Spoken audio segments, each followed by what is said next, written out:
Radio advertisements only for a limited time. To advertise, contact us on 225-8465 or 226-7455 or email us at kaieteurradioads@gmail.com. You can even visit our office at 24 Saffron Street, Charlestown, Georgetown. Kaieteur Radio, covering you from coast to coast.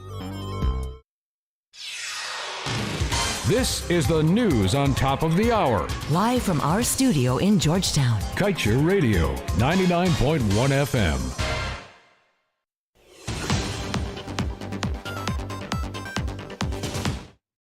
I'm Kevin Smith.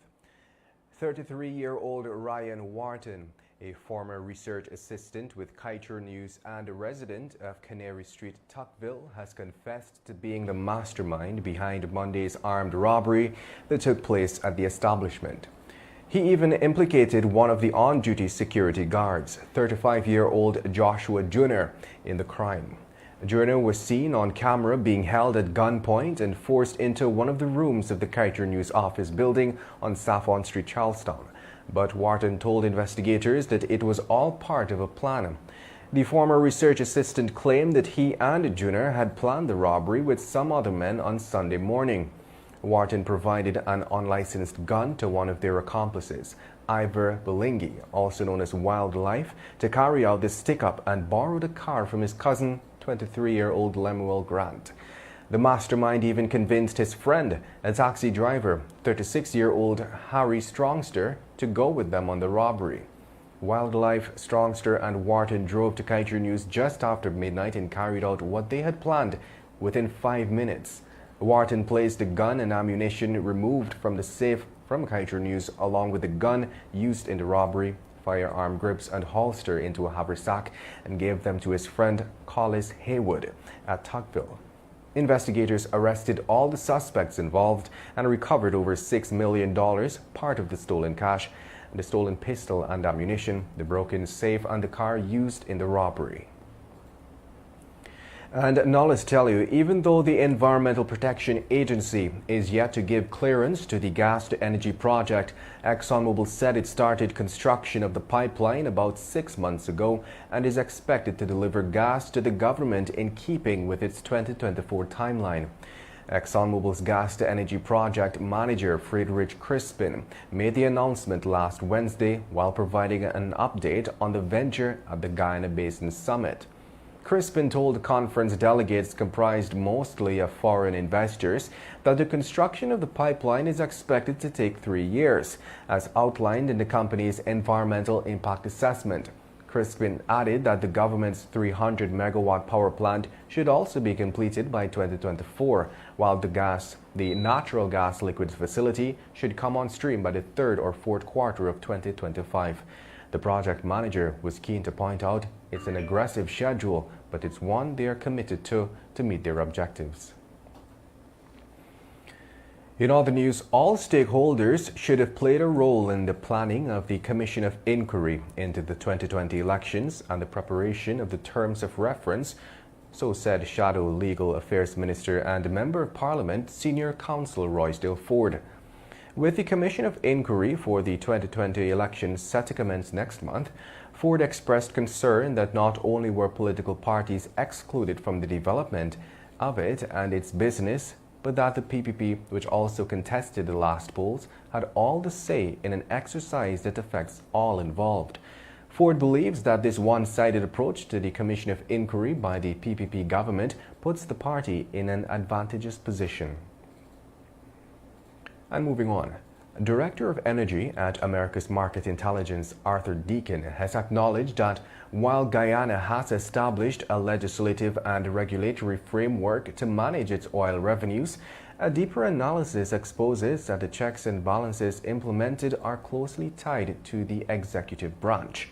In his latest contribution to the Energy Advisor, a weekly publication by the Inter-American Dialogue, Deakin alluded that this does not bode well for transparency and accountability.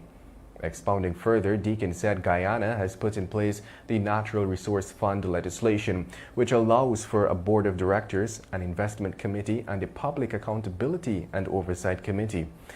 Importantly, Deakin said most of the members appointed to the committees responsible for the management of the oil money have either been appointed directly by the President or chosen by the National Assembly, where the President's party has a majority. Deacon said this prevents the much-needed separation between political influences and the billions of dollars flowing into the country.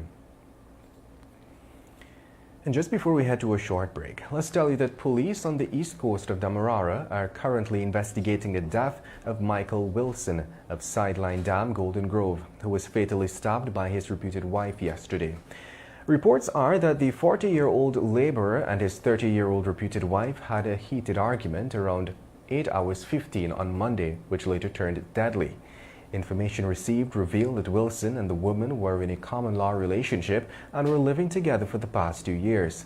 Police reported that domestic problems existed between the two and that Wilson frequently accused the woman of being unfaithful and would allegedly physically and verbally abuse her.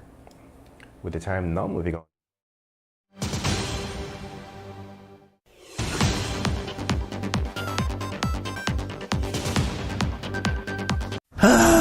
Not a single bar of service. Not with us. Digicel officially has the best mobile coverage in Guyana. Be it in Aishalton or in Etteringban, we got you covered. Digicel, better together.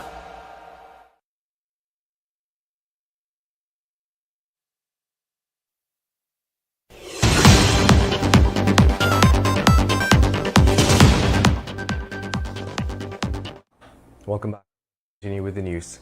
2 persons are now dead following an accident on the Kaieteur public road currently in Berbice. Dead is 54-year-old Yusuf Ali of Joanna South Blackbush Polder Quarantine.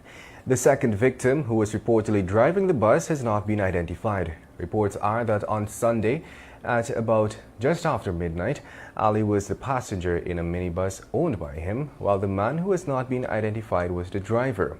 It is alleged that the bus was proceeding south along the eastern lane of the Kaieteur public road when the driver lost control and crashed into a parked truck. And in other news, while both the PPP and the PNCR have been flagged in the past for lack of transparency over the past 2 years, strides made to this end have been reversed by the incumbent administration.